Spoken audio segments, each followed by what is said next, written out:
This is ContraZoom, where we go back and forth about film. I'm Dakota Arsenault. And I'm Rachel Ho. On today's episode, we are getting spooky. It's our yearly Halloween special.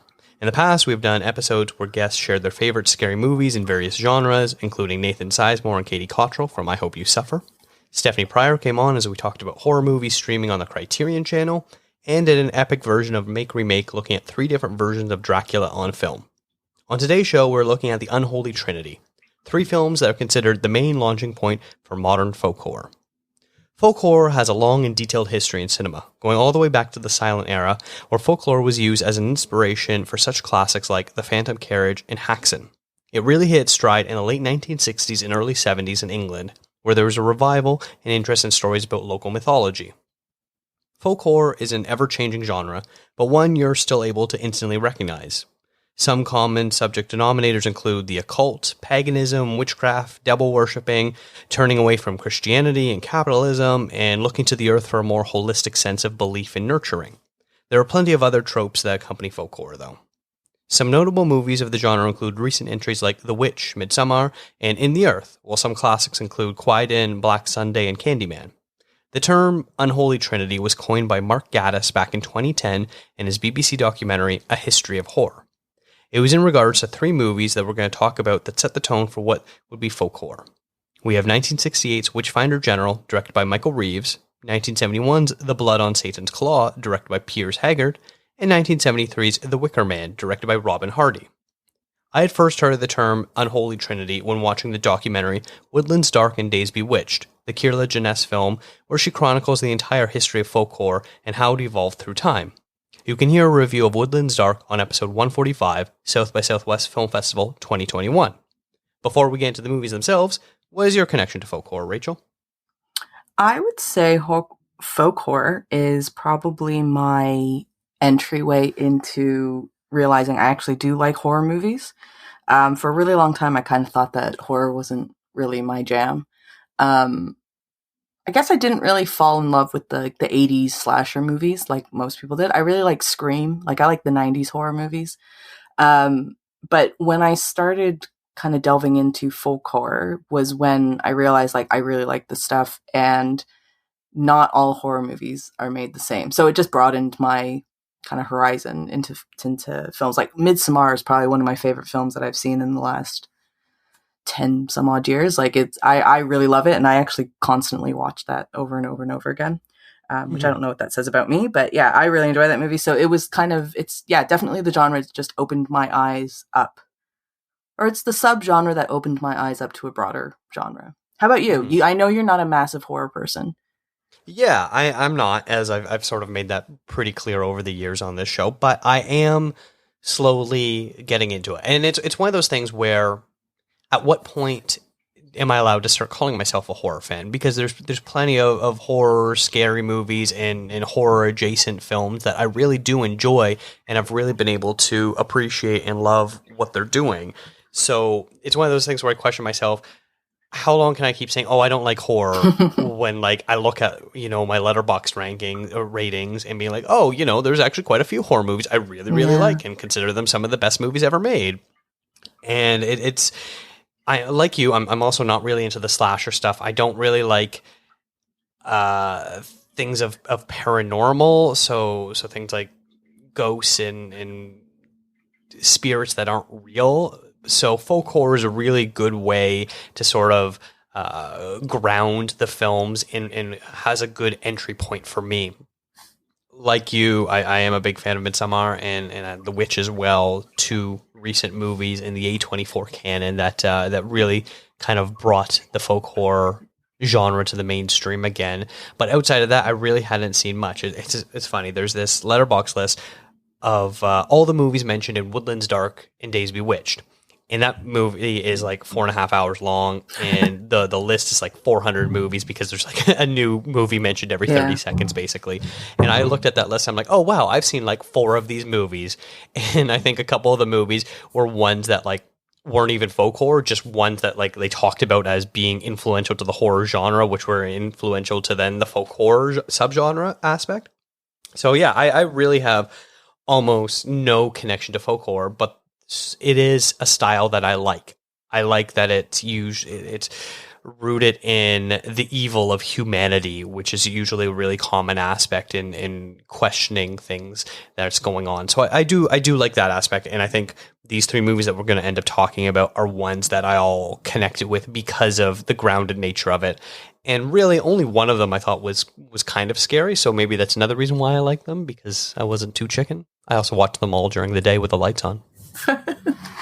I think that's the key thing, though. What you said, like these movies are more grounded in nature than, Freddy or Michael or whatever, those kinds of things. Because I personally never found those movies particularly scary, if I'm honest. Like the slasher movies, I just don't find them scary. Like I think they're kind of dumb. No offense. I know horror fans are they're an incredibly passionate group of genre fans, but I just never found them really scary. And even the paranormal stuff, like ghost stories and things like that, like I just never found them scary. So I kind of thought, like, what's the point of a horror movie? Whereas I find like psychological horror, I think that's always interesting. Like a movie like Seven, to me, I think that's horror. That's horror, right? Like that's horror. Yeah, I would say that's pretty close to horror. Yeah, so those are the kind of movies that like I always gravitated towards with a horror element to it. But I would say folk horror. Yeah, I've firmly landed. And the documentary you mentioned was definitely kind of the reason that it kind of opened my eyes again to saying like, oh, I do like folk horror. Like you said, that letterbox list, you just look at it, you go, all these movies are really, really good. So to continue to say that you don't like horror seems rather disingenuous and probably like fairly superficial in like an understanding of what the genre is. Cause it's not just like, I mean, that you could say that about any genre though. It's not just a simple, horror is jumping out at you in the middle of the dark. Although that does happen quite often, but you're right. In these movies, that's not a huge element of them. Mm-hmm. It almost is, my mental block of being like not being able to say I'm a fan of horror, and I know horror tries not to be gatekeepy, but they really can be gatekeepy at times. Like if I was to say my favorite genre is comedy, no one's gonna be like, yeah, we'll name 10 comedy films. Like they're just like, oh, you like to laugh, got it, or drama, or whatever it is. Like like science fiction kind of is that way a little bit too. And there's a lot of debate of what is actually science fiction. I would say it depends on like what movies of science fiction. Like if you go into the Star Wars or the Star Trek, then they like that is very gatekeepy, and they need you to prove like that you actually are a fan. That's why anytime like I like Star Trek, but I always hesitate to be like I'm not like I'm not like a Trekkie, and not to say because I think it's like disparaging. I just think I don't want to be associated with that because then people are going to start like quizzing me on stuff. And I'm going to be, I have no idea, and they're going to be, you call yourself a Trekkie. But yeah, I think horror is the same thing. I think that there's a little bit of gatekeeping involved. I know some people who really like horror because it's like an element of how did they do that? Like, especially some of the older movies with practical effects. That's what I like, yeah. Yeah, I think that's really interesting. Like from a filmmaking perspective, I can completely understand why horror is the entryway for people to think about practical effects and movie makeup as well. Like I think movie makeup in horror movies tends to be where it's probably most exciting. But yeah, I like horror. I think horror is a great genre. And it's incredibly different, I think, to the other ones in the sense of all the different subgenres that kind of come underneath it and how passionate the fans are of it. Yes, of course. So then I guess I'm sort of curious before we really jump into our conversation, what is like I know a lot of people spend the month of October watching scary movies and the like. Is that something you do? Has there been any Halloween type movies that you've been watching lately? So I don't personally do. I've never had a tradition of watching certain movies at certain times of the year. Like I'll watch Christmas movies in the middle of the summer. I don't know. I've never been that kind of person who does that. But I have a friend who is really into watching kind of spooky Halloweeny movies in October. And her and I, and along with another girl, we tend to watch movies a lot together weekly, virtually. This kind of started during lockdown. And so through her, I've watched, what did I watch? I watched Beetlejuice last week. And I'm sure another one. I just really can't remember right now. But yeah, I because of her, I've started to kind of get into the idea of watching scary movies over Halloween. Or not Yeah. even scary. I shouldn't say scary movies, just like spooky. Because Beetlejuice, I don't think is scary. It's just like a fun No. Halloween movie. How about you? Are you someone who watches movies like depending on the season? Yeah, yeah. I think in October, my wife and I would really do enjoy watching Halloween movies. Both of us are a fan of classic Hollywood Mhm. movies from this genre. So like we watched Creature from the Black Lagoon, which we had never seen before, which was a lot of fun and did a really great job with that story. And then some other first time watches were like Sleepy Hollow and Interview with a Vampire, which were both interesting, mildly okay. I like them, but didn't love them. But yeah, I think we'll probably end up trying to watch a few more movies like this. We're in the midst of planning our Wes Anderson episode, so that's also kind of taking place. And Wes Anderson is about the complete opposite of Halloween as you can get. But yeah, I do enjoy watching it, and I think these three movies have been a lot of fun to be able to sort of dive into and do a bit of reading onto it and really learn more about this subgenre. So I think we should probably just like get right into this then. Absolutely. But actually, before we do you have a favorite Halloween movie? Oh, of all time, like Yeah, like scary movie or something. well, just your favorite like Halloween movie that you like to like that you look forward to every October watching. Well, I'm not a rewatcher usually. Oh Like yeah, that's if right. if I've seen a movie more than twice, I could probably count that maybe on like one hand. So if I were to probably put like something that I have watched often that I do quite like is maybe something like Hot Fuzz, which Yeah, I think people forget that movie is actually kind of freaky. it is. That Yeah, whole like cult stuff that they have going on that always kind of weirds me out when I get to that section. I love that's my favorite of that. What is it? The Cornetto trilogy. That's my favorite one. Yeah, Sorry, that's my favorite. Yeah, that's a good one. That's a same. good Halloween movie. I actually wouldn't have even thought about that. Oh, thank you. What about Yeah, you? Adam's Family. That's Mm. yeah. To me, it's like the best Halloween movie and a movie that actually gets better as you get older. Like it's a really it's entertaining as a child. Like I Yeah. always enjoyed it when I was a kid. But as I've gotten older and watching it like through 30-something-year-old eyes, it's still very good. And you And find have yourself a really relating to Gomez and Morticia? yes and no. Maybe more like Fester. Maybe I'm more Fester. I don't know. But I will say I have a much deeper appreciation for Raul Julia as like the years go by and realizing like he played Gomez, but also M. Bison in Street Fighter.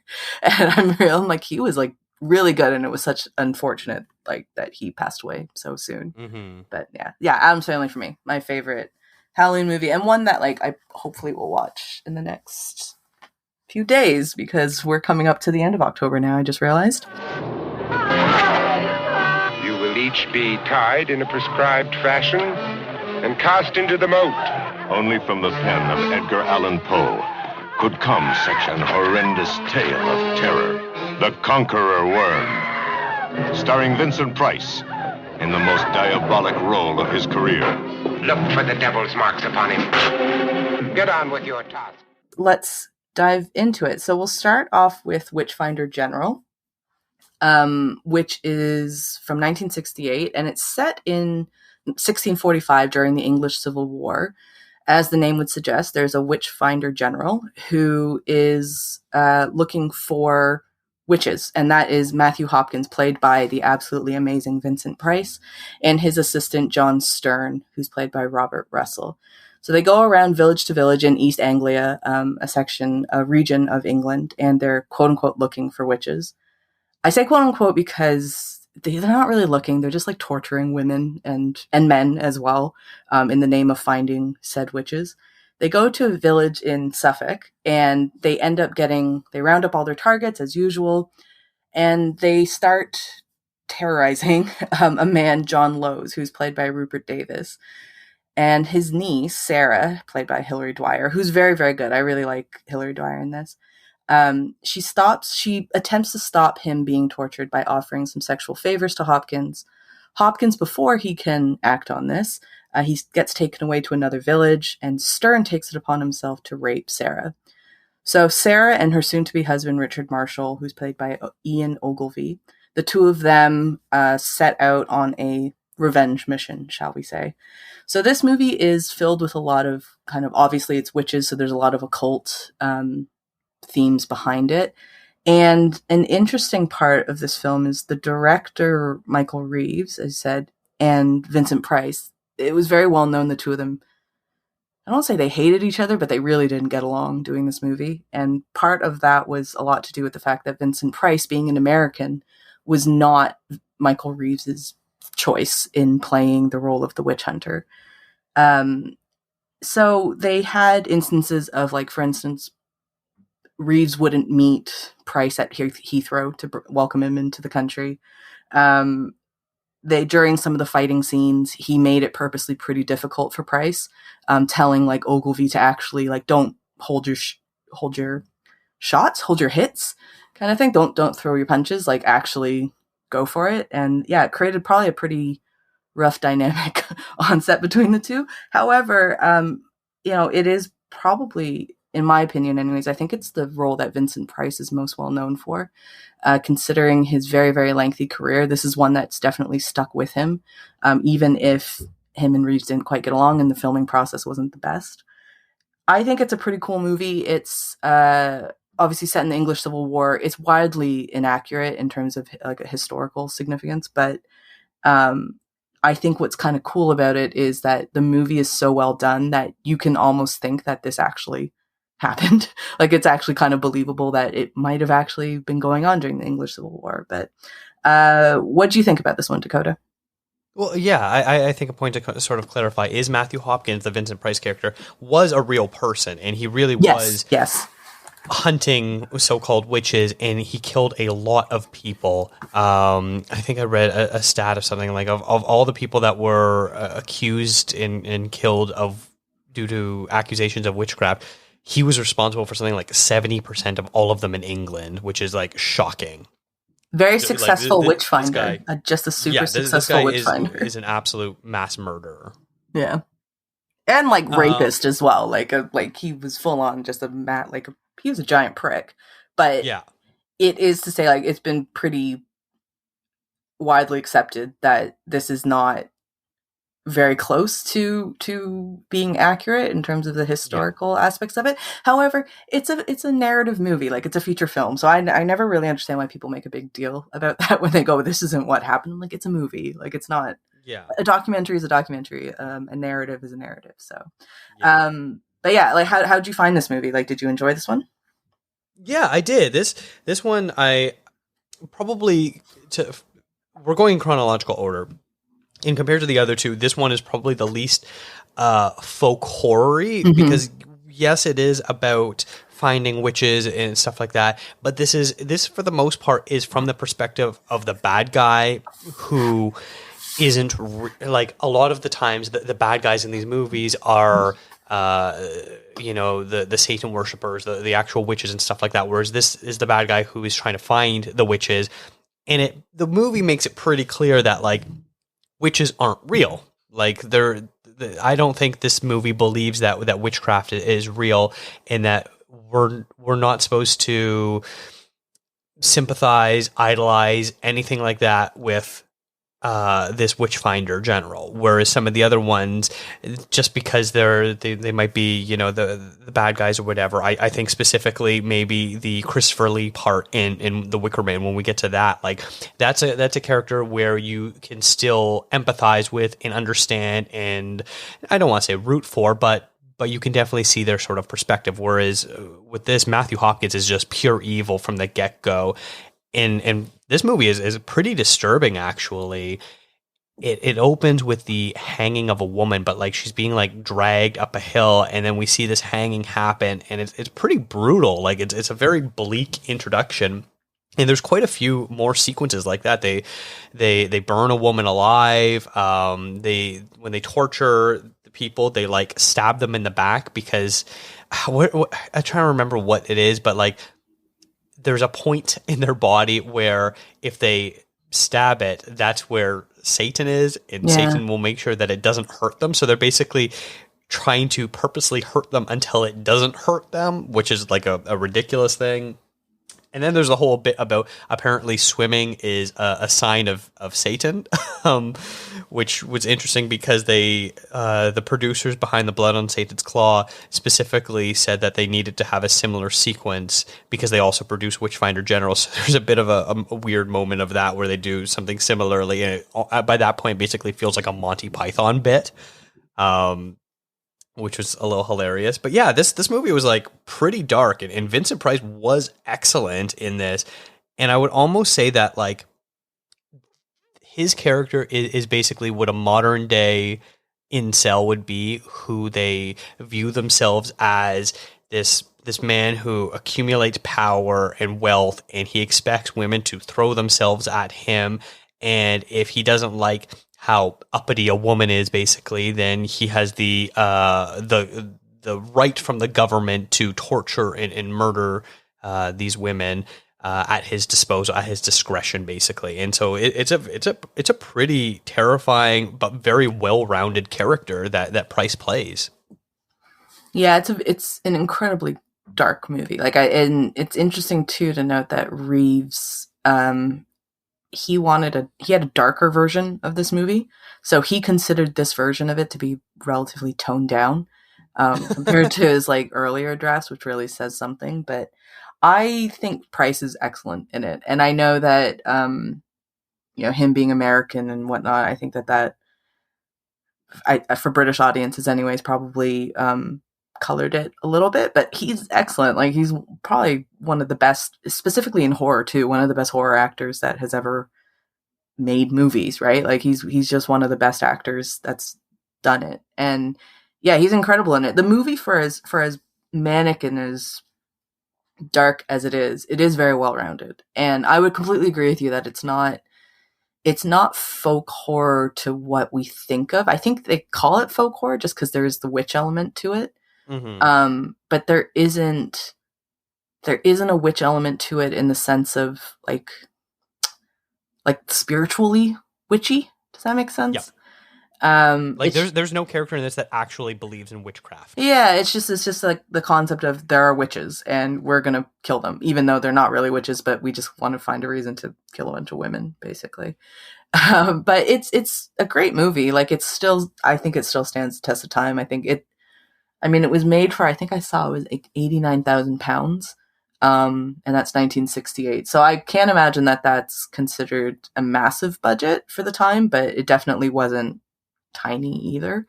But it's a really good movie that I think is still very watchable. Sometimes older movies, they're not the best. Like, they're not the greatest. And I find, especially in horror, some of the effects can look a little bit wonky, but because this one doesn't have that element of quote unquote horror movies, maybe this is kind of closer to being like Seven, which it's kind of horror, but not pure horror exactly. Yeah. Something like that. But yeah, I think it's a great movie. Vincent Price is amazing. The character of Hopkins is pretty phenomenal in a very deranged way. And it's an interesting look into the English Civil War as well, like that kind of time period in England. Yeah, I think that's something that maybe maybe you need to know a bit more to really kind of appreciate it, because it really is kept on the back burner. There's like the opening title card where they talk about it a little bit and they explain his role, and there's a few lines here and there where some areas of the country he's more welcome in, some areas of the country he isn't, which clearly is an indication of how the war is going. And there's talk about people who are loyal to the king and people who are loyal to who he's facing, which I don't have the notes in front of me of how the Civil War was playing out at the time. But yeah, I think it's one of those things where you maybe need to know a bit more. Maybe this is a movie that maybe plays a bit better in England than maybe it did in America, despite having, a big star like Vincent Price in it. Whereas like you watch it, I watch as a Canadian that knows relatively little about England, the United Kingdom's history, and just be like, well, I can't really argue or refute any of this. I don't really know any of it, so I'll take it all at face value, sort of thing. I had a friend who watched this a few years ago now, but they went to me and they went, I didn't know England had a civil war. I mean, yeah, they did. I think every country had a civil war, but I get, like, I kind of saw where he was coming from. Like, we don't really think of England as having civil wars. Like England for us in modern day history is the country that starts civil wars. Like they're the ones who are the crux of a civil war. For them to have a civil war is very odd. But yeah, I think that's funny. But like, I think that that's kind of a neat thing about movies as well. Like if you can, it's not the easiest movie to track down. I think it's I watched it on YouTube personally. But it's one of those that's like you watch it, maybe you get interested in that section of history and then you go and learn more about it. I don't even know how much kids in England learn about this. They must, right? They must. It's part of their history. Yeah, I don't know. But yeah, and this movie, I think if anyone is sort of like a fan of the Arthur Miller play The Crucible, which sort of takes a look at the Salem witch trials, I think you'll probably see a lot of similarities between that and this, because it very much is about a community or individual people that have kind of gone mad with power and are easily accusing anyone that doesn't sort of agree with their belief system. Like you almost have to wonder if, you know, this Witchfinder General character more is about weeding out possible insurrectionists to the king than it is than of actually finding witches. Like, I don't even think that the Matthew Hopkins character believes that he is hunting actual witches. Like it's one of those things where you often wonder where people in power versus the followers, who is a true believer, like a quote unquote true believer. And you have to wonder if this person leading the charge is a true believer or if he's just doing it because it grants him money and power and women and all this sort of thing. Whereas some of the people that seem to follow him are more of the true believers. I mean, you don't have to make a massive stretch either to make parallels to what's going on today either. No. Yes. Which kind of shows you like it's one of those never ending themes that will always be around and is probably a very human nature thing, maybe, which is a slightly pessimistic look on the world. But yeah, I that's an excellent reference to make. The Crucible. I didn't even think about that one. I haven't read The Crucible in ages. Like I think I read it like 10 years ago. I haven't touched it since. Well, you know, I love connecting obscure English horror movies to slightly obscure American plays. You're a man of the people, is what you're trying to say. It's you're a man of the people. Yeah, obviously. Yes. Oh, it's a really, really good connection, though. And The Crucible's not that obscure, is it? The Crucible is probably one of the most cherished American plays. And Arthur Miller, in particular, is one of the most cherished American playwrights ever. Yeah. So don't worry, it's common. You're just like a pleb, basically, talking about The Crucible. Hey there. If you're listening to this podcast ad, first off, you've got great taste in podcasts. Kudos to you. But secondly, you probably like movies, watching them, thinking about them, analyzing them, and reviewing them. And while the tales we see on the big screen do merit discussion, I think that's only half the story. Why do we see so many sequels instead of original films? What determines which films get sequels in the first place? Is it more the directors making a big hullabaloo about seeing their films in theaters than on streaming? And beyond the obvious social good, why is making more diverse films important? The answer to all these questions and more can be found on my podcast, The Box Office Watch, where we keep watch on how much money movies are making and why. My name's Paulo, and I'm your host. For better or worse, Hollywood is the business, and which films are profitable and which aren't determines what kind of films get greenlit and which ones don't. Each week, I go over the box office charts to understand which films are on that path to profitability and which ones aren't, as well as to understand any major headlines in the movie industry that might affect those bottom lines. I help you understand industry terms like exhibitor splits, multipliers, and per-theater averages. And honestly, the story of how a film grew wings and flew at the box office or fumbled around and flopped can sometimes be more engrossing than the actual story on screen, in my opinion. Box Office Watch can be found on all major podcast stores, including iTunes, Spotify, and Google Play. Make sure you subscribe, and I hope to catch you there. And remember, our watch goes on. Over the last 4 episodes, you probably have noticed a trailer for Box Office Watch. Host Paulo Bautista has actually been a guest on ContraZoom a few times, and it's been an honor to have his trailer play here. If you haven't checked it out yet, make sure you subscribe to his show, as he is the best person to analyze and break down Hollywood numbers. When it comes to Oscar season, also check out his show, Oscars Death Race Podcast. I hope you all enjoyed listening to his trailer these last few weeks. When the grave of the devil is disturbed by the plow, the satanic essence of evil wreaks violent and revolting revenge. But it weren't human, sir. They were fur. Then it was an animal's remains. It were more like some fiend.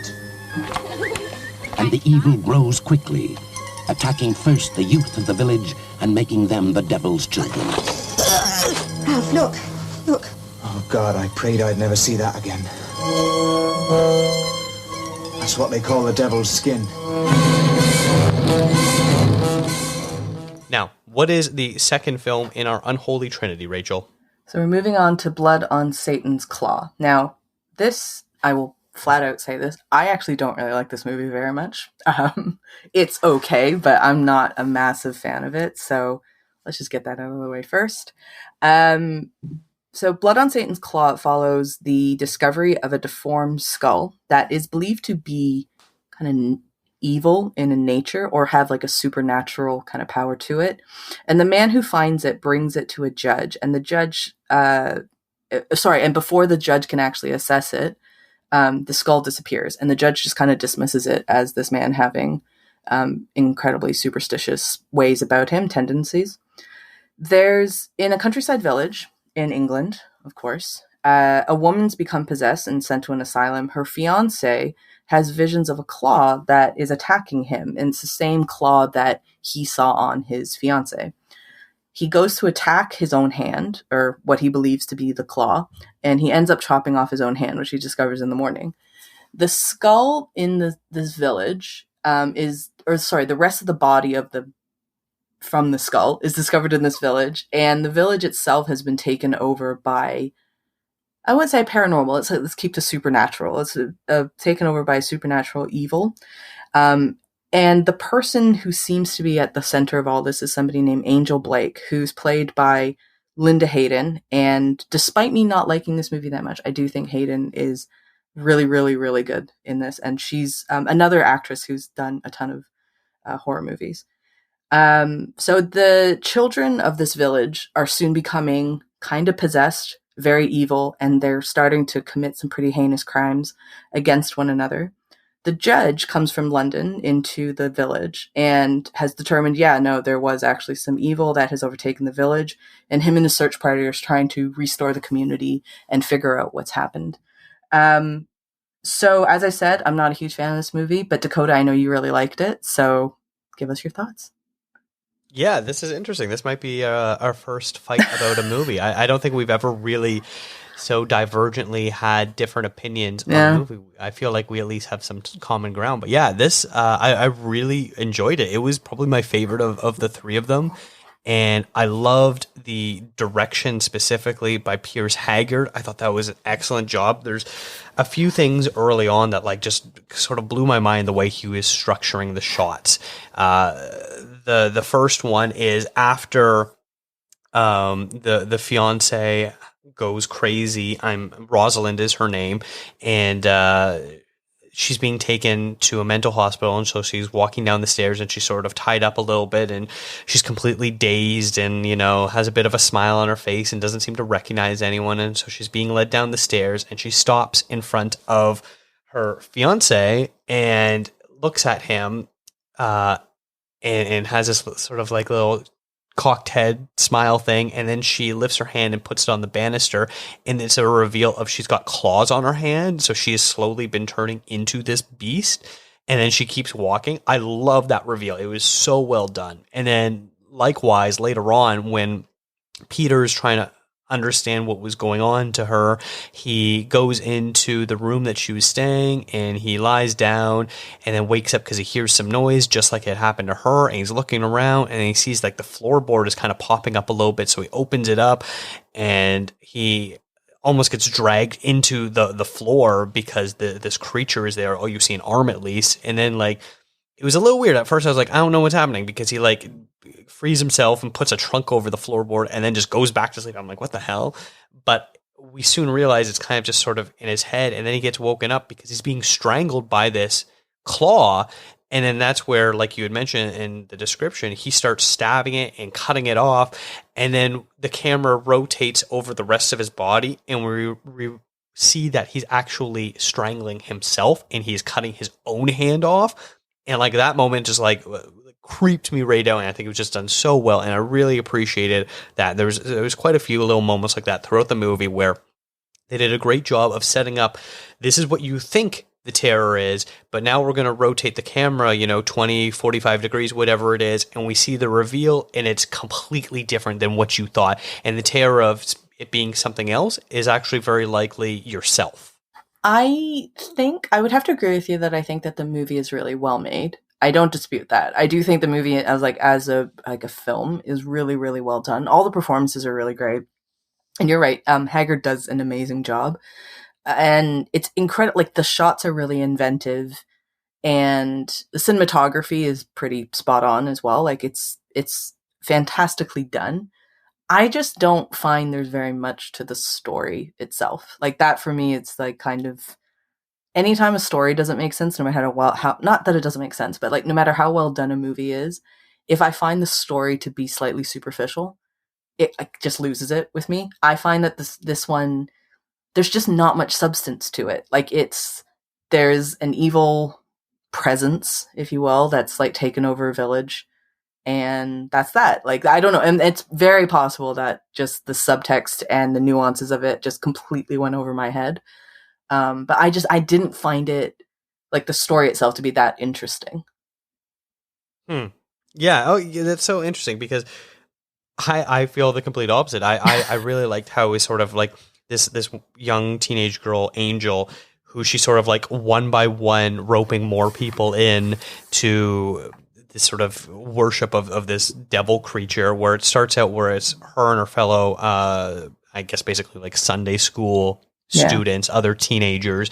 But then as the movie sort of goes on and the group kind of gets a bit larger, you realize that there's other adults there as well, that they've sort of been cast into this spell as well. And then there's this, big pivotal funeral scene where they had killed one of these teenage boys, and they're at the funeral, and Angel is there, and she's got the most striking light blue eyes, and just sort of burrowing into different people, and sort of the like feeling that they get where it's like they're being possessed, and she has this like little smirk on the face, and Haggard is using these like extreme close-up shots right of Angel's face of actress Linda Hayden, who does such a good job with that, in my opinion, that like I really loved how creepy and uncomfortable it was, and I was really put off of just like how happy and excited she was for all of this, and mischievous she was for all of this. So it's just really interesting watching that sort of explore and her grow in power and have more people become her followers as she leads them.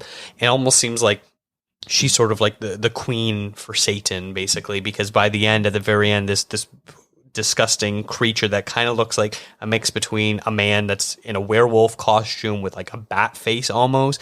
She's basically side by side with him as they're performing this final ritual sort of thing. So I really really enjoyed this one, and I think they did a great job of, it was probably the actual scariest one out of the three for me too. See, I didn't find it scary. To be fair, I didn't find any of them scary. Like, I don't think, maybe Witchfinder General, there were moments of not scary, but just like uncomfortable, like being like, oh, I don't like this. It was just very dark. Mm-hmm. But I didn't find any of them to be particularly like, I need to like close my eyes. I don't really do that in movies anyways, but like, I didn't feel very scared in any of them. And if anything, it sounds terrible. I like that one. Blood on Satan's Claw. I was actually kind of bored watching it. I know, it's kind of funny how far apart we are in this one, but like I do completely agree though. Like, and I said this already, but I think it's a very, very well made movie, and I think that technically speaking, everything, there's a check mark next to it, right? Like the performances are amazing, the costumes, the makeup, the shots, and all of that to me is great. I don't really like the script. I don't really like the premise is fine. I think the premise is okay. It's interesting, but I just don't find the execution of it to be very good. Like, just in terms of storytelling.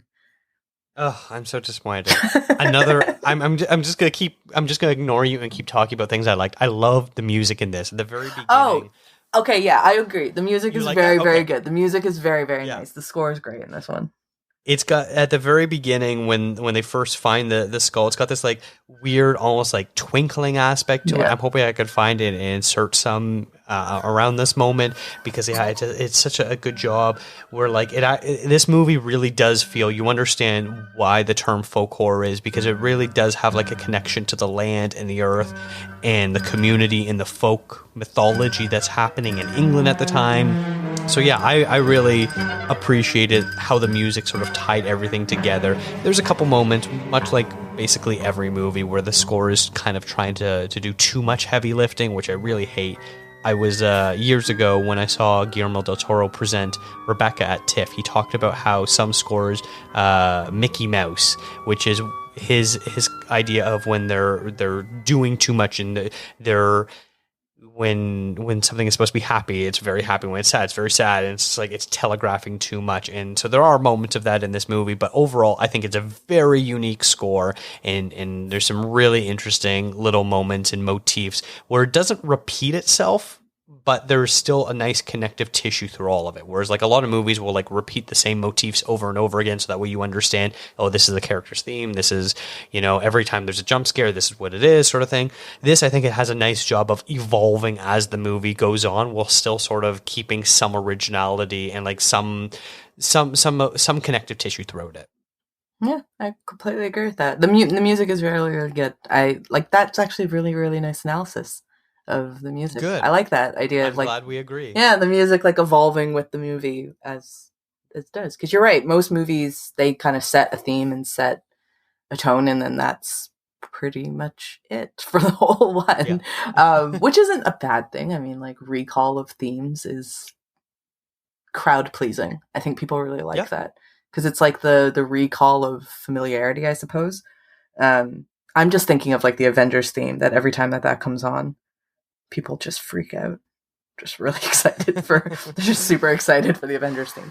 But okay, so we divide a little bit, not a little bit, quite a bit actually. A lot, quite a bit. quite a lot on this one. Sergeant Howie, West Highland Police. I am here to investigate the disappearance of Rowan Morrison. If she existed, we would know. You suspect foul play? I suspect murder.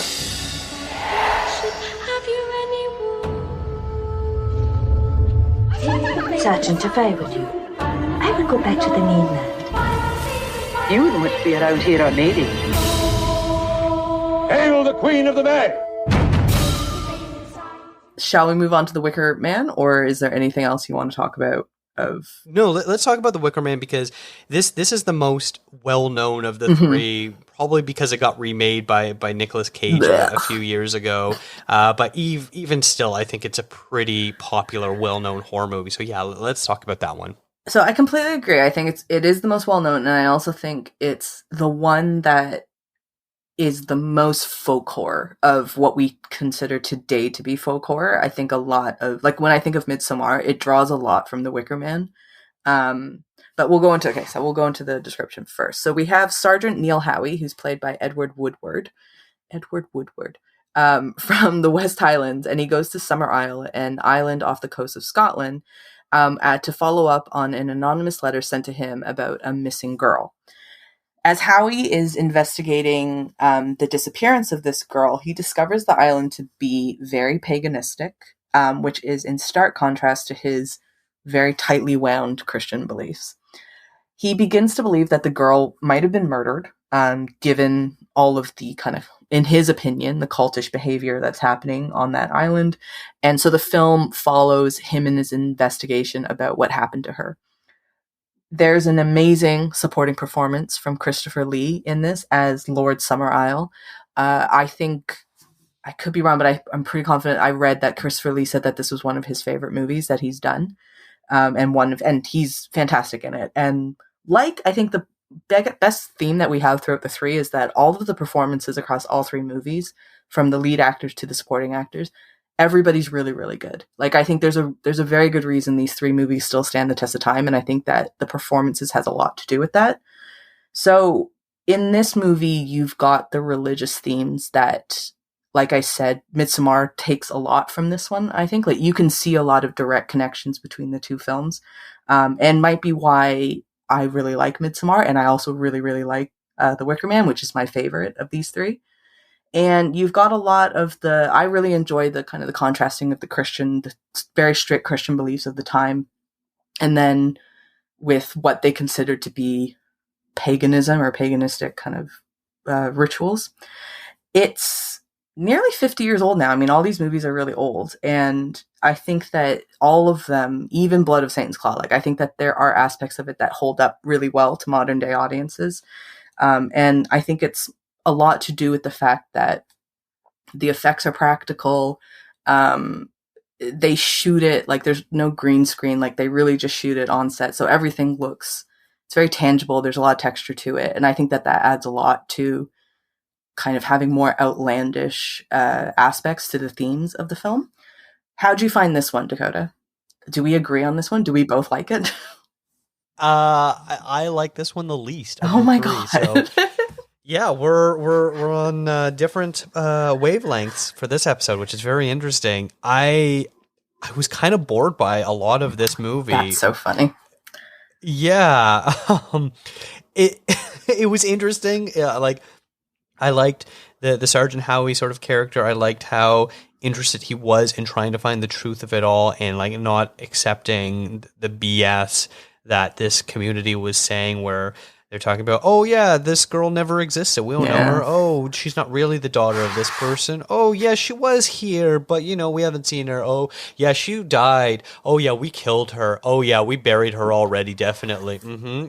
Yep. So like, there's this like whole little arc of what really happened to this girl that they're revealing. But yeah, it's so easy to see the comparisons to Midsommar. I would say all three of these movies, between The Witch and Midsommar, you can definitely see how they influence those two directors of the different movies, because I would say both Witchfinder General and Blood on Satan's Claws had elements that were lifted for The Witch, and I would say both Blood on Satan's Claw and The Wicker Man had elements that are related to Midsommar as well. Absolutely. I think that the Christopher Lee performance was solid. Not as great as Vincent Price and Christopher Lee. Yeah. I am a fan of, and I know he really can bring it. I had to write down this one quote that he says at one point. He goes, "Shocks are so much better absorbed with the knees bent," which I just absolutely loved that when he was telling the sergeant to sit down before he was revealing some information. But yeah, I don't know why. I just didn't connect with this movie at all and didn't really find it interesting. That's really interesting. That is interesting. Like, that we depart so much here. I don't know. I like. Okay, hold on before we get into that. Did you ever see the Nicolas Cage version of this? I have not. No. So I saw it a couple years ago because I kind of put off watching it for a while. It's really bad. It's really not good. But I'm curious. Maybe if you watch it, maybe that's the one that you like. Maybe their version, like the one, the one that I really can't look like stand. My type. No, it's not. It's not Nicolas Cage at his best. It's no Pig. I will say that much. It is no Pig. But no, I really love The Wicker Man. I think for me, whenever there's religious undertones, I find that really interesting. Like, I love contrasting between kind of like a more traditional, archaic past.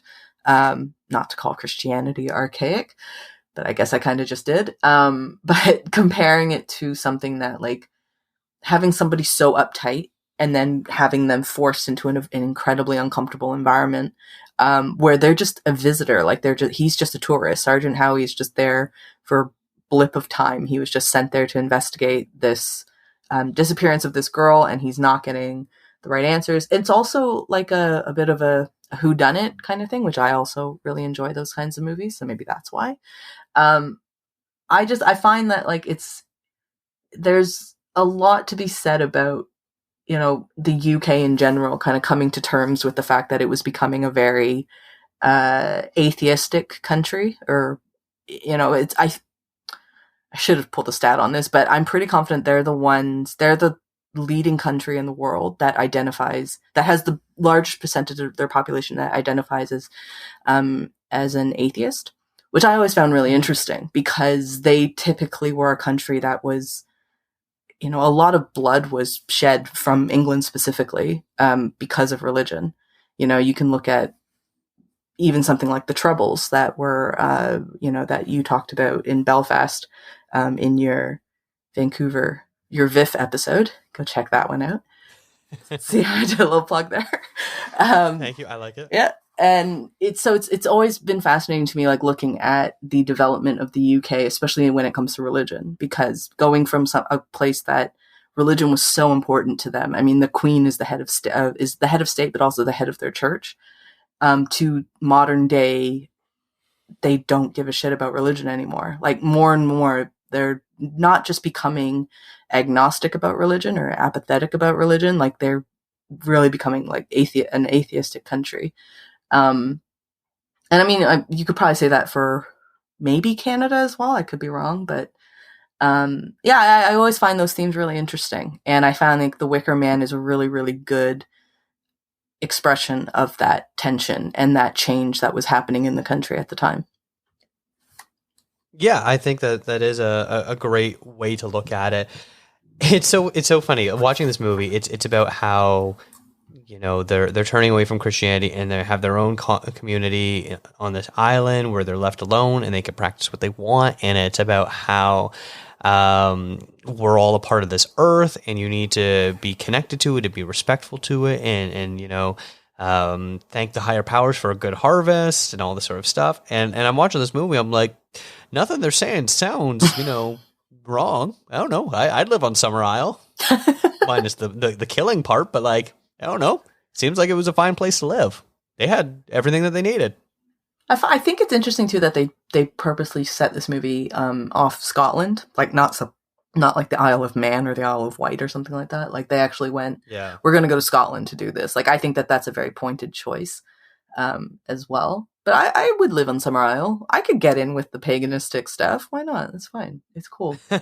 I also really, really love the final kind of set piece of the Wicker Man burning, like that big effigy burning. I thought that was incredibly cool.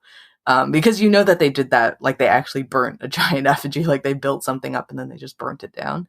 I love that. And I like it was, I think, especially now with so many years behind the film, I think we all know what the ending is going to be in terms of like there is going to be this giant set display of it. But I found it it looked really, really cool. It looked very, I don't want to say awe-inspiring because that sounds like I'm praising the Wicker Man, the effigy of it. And I don't mean to say it that way, but it's like a very interesting thing of thinking of like this giant set piece that's just burning on this hill in Scotland. Like I think that's really neat. Yeah, they did a really great job with the practical effects aspect of it. Yeah, like again, I think I've already said this, but I think all of the films did, all three of these movies. Like there's a lot of positives about all three. I think that clearly it shows, we're not on the same page for the last two. Although Witchfinder General, we were pretty much exactly on par for that one. But I think there's a lot of through lines in terms of like great performances. I think that the direction of all three films is really good. The director for Wicker Man actually too, he directed what they call like the spiritual sequel. It's called The Wicker Tree, which I have seen, and it's okay. It's not as good as The Wicker Man, but he really tried to distance himself, he being Robin Hardy, the director, distance himself from the American version that came out in 2006 with Nicolas Cage, as we mentioned.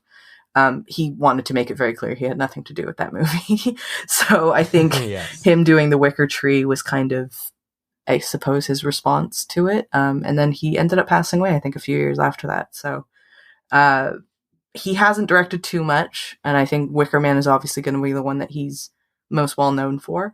I love it. I think it's an amazing piece of folk horror and like a cool starting point for a subgenre that I think is one of the more inventive in terms of storytelling, especially in terms of storytelling, and one that I think that we're seeing like a really nice kind of revival of it today. Like since I think Ari Aster and Robert Eggers and Ben Wheatley, I almost forgot his name.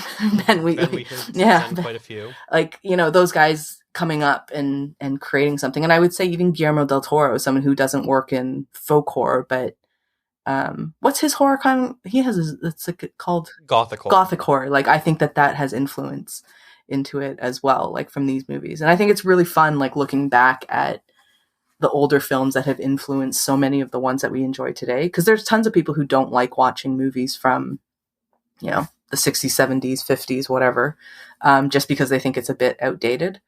But I think if you give these ones a shot, like you'll find at least hopefully one of them sticks with you. I think it'll probably be the Wicker Man, not Blood Satan's Claw. Just saying. Yes. Well, it's very funny. Let's just put it this way. My brother recently watched The Thing, the Kurt Russell movie, for the first time recently, a few weeks ago, and he was talking about. He's like, "Wow, I can't believe how old this movie is." I'm like, "Dude." The Thing is in the 80s. It's not that old of a movie. He's like, it's so old though. I'm just like, it's old. He's like, it's older than you. I'm like, come on. Like, and so we're talking about movies, and I mentioned stuff from like the 50s. He's like, whoa, that's really old. I'm just like, there are movies. Sure. Like, there are movies that don't even have sound to them because it wasn't invented yet. Right? I know. But I think it's cool, though. I think it's cool your brother's, like, even if he finds, like, The Thing to be an old movie, like, which, objectively speaking, I think a teenager would think that that's a really old movie now. But, which... My brother is 29. I was going to say, for the record, your brother is not a teenager. But, no. I think it's cool, though, that he's, like, kind of finding these things. And maybe that sets him down a path of, like, maybe he'll become, like, a real guru at silent film. Who knows? Oh. Who knows? That would be the day, yes. I think to sort of put a bow on this conversation, I'm sort of curious about how you think the three of these movies, you know, they're called the Unholy Trinity. Do you think that they truly belong in a grouping together, and are they influential enough to deserve that sort of moniker that we look back of sort of not necessarily being the origins, but really the mainstream entry point for this genre? I think so. I think that even though I don't think there's a common theme to the three of them, like they're very different movies. All three of them are exceptionally different films. I think the time period that they came out, I think that has a lot to do with it, and just kind of a growing trend in film. And I mean, like, you could even lump, like, say, 3 superhero movies together from the early 2000s and say that was kind of a trilogy that started off on the current trend that we have today, right? So I think historically speaking, in terms of time stamping, I think that these 3 movies do fit together really well, and they do deserve, I think, the credit that they have of being a jumping off point of a different type of horror movie. It's definitely a turning point in film, I think. And it's interesting that it was so focused in Britain as well. I've seen other people grouping Unholy Trinities. And, but they're talking about, I'm going to forget one. It was Rosemary's Baby, The Omen, and there's one more. But those to me were more like Hollywood kind of, that's where Hollywood's horror kind of went. So I like that there's this kind of grouping of these films around. And yeah, I think it's an excellent waypoint in terms of film history as well, just in general. How about you? Yeah, I agree. I think that's the key thing about, you're talking about how there isn't a lot in common between these 3 movies, but you can look at them, and much like I was kind of referencing at the very top of the show, some of the different tropes that are evident throughout the folk horror subgenre, all these movies kind of really had it. You know, it's stuff like witchcraft and being against witchcraft, devil worshipping, a rejection of Christianity, paganism, you know, loving and nurturing the earth, sort of things, where you can definitely like sort of pick and choose a bit of all of that from all 3 of these movies, which is interesting that, you know, you watch them and they don't really work well. Like with our A24 series that we do, we always do double pairing, and you can really see how they're connected. I wouldn't do a double pairing of any of these movies together because they don't really have a lot in common. I would say maybe Witchfinder General and Blood on Satan's Claw are probably the closest of the 3, but that's only because they both take place in medieval England. Outside of that, there's really no real connection between any of them. They all do horror in very different ways. You know, Witchfinder General is very much a man is the worst creature on earth sort of horror, and then Blood on Satan's Claw is very much about the sort of occult devil worshipping aspect, and then the Wicker Man is very much of like the paganism, rejection of Christianity element. So they're all vastly different and very different tones through all of them. But when you're looking at, you know, what's the jumping off point for this subgenre, I think they do a good enough job where you could be like, look at something like Midsommar and be like, yes, I understand who its predecessors were. Yeah, and I think for people like us who take like a maybe borderline obsessive interest in film, like more than the average bear kind of thing,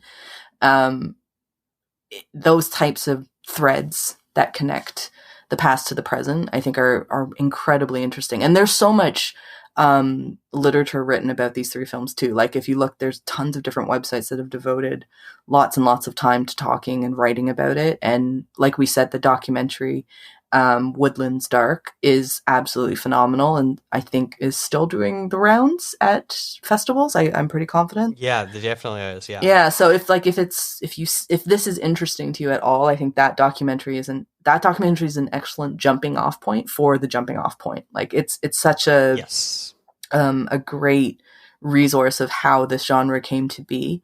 And at the front of it is these three movies that I think I mean, we've both said it now. It's just connected by time, not necessarily by theme. But it's important, you know, like it's important that these three happen to come out within like a 5-year period, a 5-6 year period? Yeah, something like that. Yeah. Cause it's like 68 to 73. I think 73. Yeah. So, you know, within such a short period of time, having these three movies come out that are so seminal and so important to horror and folk horror specifically, I think it's pretty amazing that happened, and also within the same country. I actually think that that's really interesting that it all started off in England. Mm-hmm. Yeah, so definitely check out Woodlands Dark and Days Bewitched if you get the chance. It's a very academic film, but it's also very entertaining, and the fact that there's so many great interviews and movie clips that you really can't go wrong with something like that. If you're a fan of any of these three movies or any of the other folk horror stuff that we've been talking about, really can't stress that enough that you will really enjoy that film. But yeah, this was a fun one. I really enjoyed talking about these and getting to check some different movies off of my watch list that I've wanted to see. Mostly since I've watched Woodlands Dark, really. Yeah. Because I hadn't heard of the first two. I'd only heard of the Wicker Man before, but I am glad I finally got to watch all three of them and can expand my horror horizons anymore. But this was a very fun Halloween episode, and I really enjoyed it, and I'm glad we got to do something a little fun and a little different with it this year.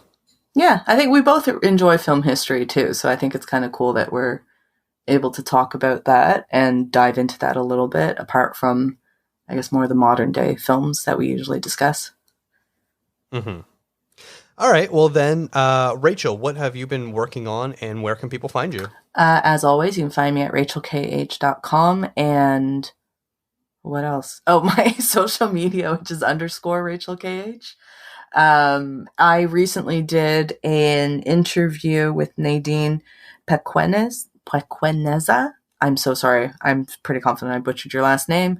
But she has a new film out called The Last of the Right Whales. But yeah, it's on the interviews for thatshelf.com, so you can go check it out there. Awesome. Yeah, I'll make sure to include that in the show notes for people to check out.